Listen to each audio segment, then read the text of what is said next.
I think one of the problems that we face in Britain is that we're not an ungenerous country, but a great deal of the giving, I believe it's something that the bottom 10% give about 3% of their income, whereas the top 10% give less than 1%. And therefore, if we're going to increase the level of giving, and that's going to play a role in our society, and I do believe that independent giving is valuable because it's independent and it's not through taxation and through government, and that creates a vibrant civil society. But if we're going to increase the level of giving, what we've got to do is to engage the people who are in the top 10%, because that's where we can make a measurable difference in the level of giving. So what does that mean for philanthropy in Britain at the moment? Well, it is embryonic. The very fact that we're confused about the semantics of it means it's embryonic, because people don't understand what the lexicon is to apply to this. People also don't understand that there is a level of education and expertise associated with good giving and effective giving.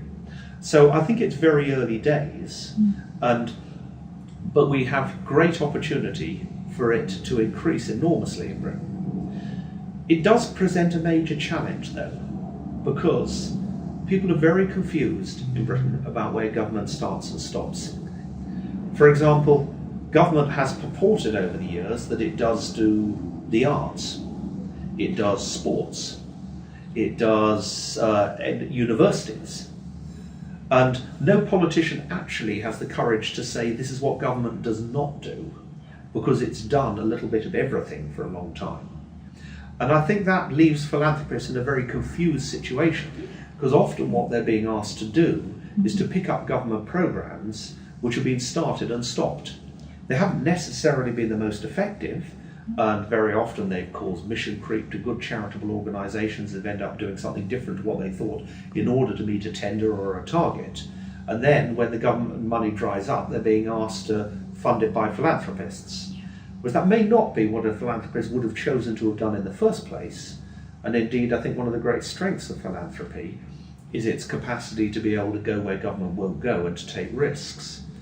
For example, a philanthropist can look an individual in the eye and say, I believe in what you're doing with street kids tackling knife crime, regardless of whether you can turn that into measurables which would meet a government tender. And a philanthropist can back an individual in the way a government department simply can't. So I think we need to understand the interface between the role of the state and the role of private giving much better than we do at the moment.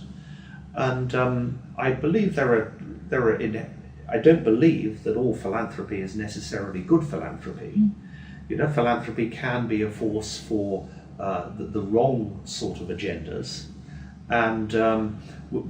But over time, I think we will become more sophisticated in understanding how it can be used as a force for good in Britain.